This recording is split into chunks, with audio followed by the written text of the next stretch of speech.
Hey guys, in this video I want to talk about some basic mistakes you should be avoiding when laning. I feel like this happens quite a lot in my games, and in general it's something that people probably should pay more attention to. And it starts literally like the first mistake starts in the first like 10 seconds of the game, where certain people take every single APOM as a last hit, right? You know how often that happens? And I absolutely hate like trying to... Like, I don't even just need to fight the enemies for last hit, I need to fight my own guy. So right here, this Pikachu is taking every single last hit, and he doesn't just take these last hits to, you know... He tries very hard to even use his abilities for them, and he takes every single last hit. So at this point, I'm 2.5 levels, and he has 3. You know, he's level 3. So gladly, I am Drellodon, who gets his second ability on level 2. But if I was someone like Lucario, if I was someone like... Squirtle, I would be very, very sad right now. Ninetales. Those characters only level 3 to have their second ability unlocked. So always make sure to know, or like even then, like I want to be level 3 because I want to be level 5 very fast, right? It's the biggest power spike I have. So if we lose this first Odino here, I'm gonna be in big trouble, right? Like I'm not gonna reach level 5 for quite a long time. Same for someone like Wigglytuff. Even though Wigglytuff only needs level 4, it's still important that Wigglytuff gets those early levels just to make sure we get level 4, even if we lose the Odino. So, in case this scenario happens, okay, let's say this scenario happens, you take 3 last hits on accident, okay, let's say you were the Pikachu and you took this on accident, just walk away from this APOM. If I get this solo experience, I'm still gonna be level 3 as well. That's normally how it is. So if one guy gets 3 last hits, but you got XP from all those 3 last hits, just walk away from the last APOM.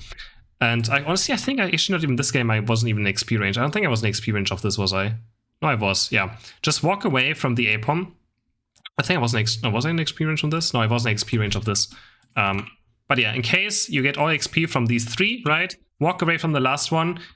Your lane partner will still be level 3.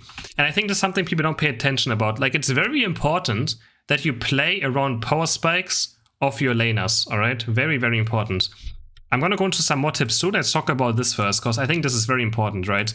Like, play around your power spikes. So it's very simple. Let's say you are a Ninetales and a Pikachu, right? You want both to be level 3, and afterwards, like, what are our power spikes? Pikachu level 3, 4, it's not even that important, right? But like Ninetales wants to be level 4, right? So in case you have room to give your team lane or your lane partner the experience and the last hit, if you're not contested by your opponents, give him the last hit to reach their power spikes faster. Let's say you're Lucario, you know, Lucario wants level 3 and level 5, and then let's say, what's a good level 6 character or something? You give a level 6 character. Afterwards, you try to give experience. Like, if you reach level 5 as Lucario, give XP over to your lane partner, right? Like, someone like Mr. Mime just needs level 4. As soon as he gets level 4, he is very, very strong. Someone like Venusaur needs level 7. So what do we do is, let's say we have a Lucario and a Venusaur, right? What should we do? Both get level 3. We both get our second abilities.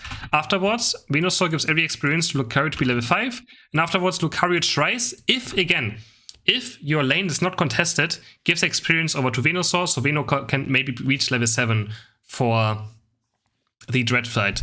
But there's some very important characters that need to be level 4, right? Like, Sylveon wants to be level 4, Ninetales wants to be level 4. Those are early evolutions. Wigglytuff wants to be level 4, Eldegoss wants to be level 4, Blissey. Those are all very important level 4 characters that want to have their level 4 ability. So yeah, try to pay attention to it. And if you level 4 of these characters, XP is not that important. Try to steal experience from your opponents. But if your lane partner is something that, you know, needs level 7 or 6, 7, 8, whatever it does need, right? Give XP over. Like those, like Ninetales as an example, I mean, you still get over on level 6, but as soon as you have level 4, you're insanely strong already. So try to make your lane partner also stronger. Is there something I want to talk about? We're going to talk about some more laning now as well. But I think that's something people are not aware about. So like, look at this page and think, what are the power spikes of characters? And next time you lane with someone, try to think about it and be more open, like, yeah, okay, let's play around our power spikes, because, you know, if your lane partner gets their power spikes, lane will be easier for you as well. So let's go into the next mistake that people like to do, which is, I mean, just being here, right? Like, that is fine, but I think in solo queue, you should be trying to fight the Odino. And also always pull Odinos into brushes. A lot of people don't do that. Pull these into brushes. Make sure your opponents do like right now, exactly. Our opponents don't have vision. They have no idea how low this is, right? So we have a chance of getting it before the Wigglytuff reaches it. We do it. They had no idea how low it was. Always pull these into out of vision, right? A lot of people don't do that. And I think that's already a big mistake as well, especially if you're faster there. Same goes for your own Odinos. Here we trade a lot. But yeah, we had to trade a lot. Same goes for your Dino. Like, I always position myself here and just pull this thing into here out of vision. You can also pull it towards the brush down there. But yeah, I normally just like, just make it walk in here. And the enemies just, they have to walk into this thing to have vision on it. And often you can clear it before it even happens. And here as well. So again, the Pikachu does the same mistake as well. You will see it now, right? Like, Pikachu hit his power spike already, right? He's level 4, which is one of the biggest power spikes for early game. And I need level 5. So what does he do? He tries his hardest to steal away the last hit. And this is just so, like, sabotaging, right? Like, he just costs me so much experience when it's just not needed. I want to be level 5, and when I'm level 5, I'm so strong. And I really, guys, you shouldn't be able to fight your opponents, right? Over last hits. Or the next mistake people do is go together for this Corpfish down here as 2. Always make sure that one guy goes there and the other one guards the goal. Because otherwise, it happens quite often, the enemy junglers here or something, and the enemies just walk up and score. Because they're like, oh, that's what I like to. Like, I often, at 9 minutes, walk towards their side. If I see them walk towards here, both of them, I'm just going to get a score in. Of course, if the enemy jungler's not there, if you have vision on the enemy jungler, then you can do it. If you know where the enemy jungler is, then you can start doing it. If not, then don't do it. Often better just be safer, but if I'm like a melee, Lucario or something, or, want to get my coins in, it's something you can look for. So yeah, only one guy go for this Corpfish. I didn't really want to go for it much. I was just checking here, because I knew the enemy jungler might be here. Now I'll go for it. And on my weekly, like my Pikachu as well. The bees spawn at 850, right? Bees are spawning at 850. You want to be at your bees, you want to try and get some of those. And make sure you're not at your Corpfish when them spawn as well. But my Pikachu actually walked up here. We could have just waited down here, like we don't really have to walk up yet. We still don't see the enemy jungler. Should be just a bit more careful. And yeah, he just walks up, and now he's just going to cost us a lot of experience as well. I just tried to get some stuff done, but Vegeta's level 4, so stuck in slow smokes, got a blink out of it. Tried to snipe it, couldn't quite get it. And now the next mistake that people like to do. When the second one of Dino spawns, go for the Odinos. I see a lot of people suddenly like just go somewhere completely else. You see my Pikachu as well. Like, this is exactly like the kind of lane partner you don't want to have. This Audino spawning, these are spawning soon, right? Like, if you do a mistake now and die, the enemy might just go for your Audinos. For like, no effort. If they just invade. And my Pikachu right now is running towards the enemy side to get a score off when all the XP is about to spawn. And I see that happen a lot where just people walk towards mid lane. Like, these Corpfishes, don't go for them when Audino spawn. Go for them when the Audinos are on cooldown, right?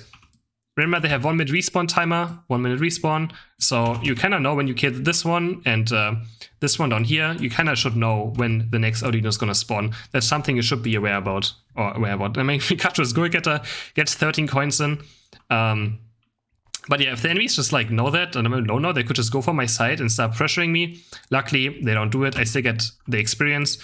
So nothing happened in this game, but something can happen, right? Something in this scenario can happen quite often. And then we come towards the next mistake that people like to do. I'm not sure if it happens in this game. I'm just gonna have the clip running in the background. Don't die before the Dreadnought spawns. If your jungler is not near bot lane, just stay on your goal. Alright? You can maybe scout a bit of vision here. But don't overextend. Like, if you don't know where the enemy jungler is, stay on your side. Because if you die at 720, the game might just be over. They might just get a big score in all of them, and then they have prio, you're dead in base, and the enemies just can't start Dread. So stay on your side. Stay on your side when Dread is about to spawn, or like even at 730 already. Just be careful. If your jungler's not there for the bees, and the enemy jungler's there, you're gonna get destroyed. So stay at your goal first, walk up a bit, but don't walk ever too deep. Also only walk up maybe if you have your eject button up. Like, here I have my eject button up, so I was still confident I can walk up a bit. But don't walk up when your eject button is on cooldown or you're disengaged, and yeah. Unless your jungler's there, right? If your jungler ganks at 730, feel free to be aggressive. But if you don't know where your jungler, if you don't see your jungler coming towards bot lane, make sure, like, if you see your jungler, because I'm someone that likes to farm these buffs, right, at 710. Like, I'm never at bot bees as a jungler in solo queue, because those 2 buffs will secure me level 9. So what often happens is I will get level 9, but my bot lane just died somewhere here, and then I have no chance of contesting this anymore. The enemies break the goal. It's hard to fight. Of course, again, then breaking the goal is still good for us because we get experience. But still, like, I want to snowball a game as a jungler in solo queue. I don't want to necessarily passively farm. So, yeah. It happens quite often that, my bot lane just dies right, like, 20 seconds before the Dread spawns because they thought they can fight the enemy jungler. While I was getting level 9, the enemy jungler wasn't level 9. and I end up losing the dread out of it, even though the enemy jungler was not level 9 and I was level 9. Alright, I hope this video was interesting. That's it for laning, and I hope you learned something, and if you guys like this kind of content, I would appreciate if you liked the video.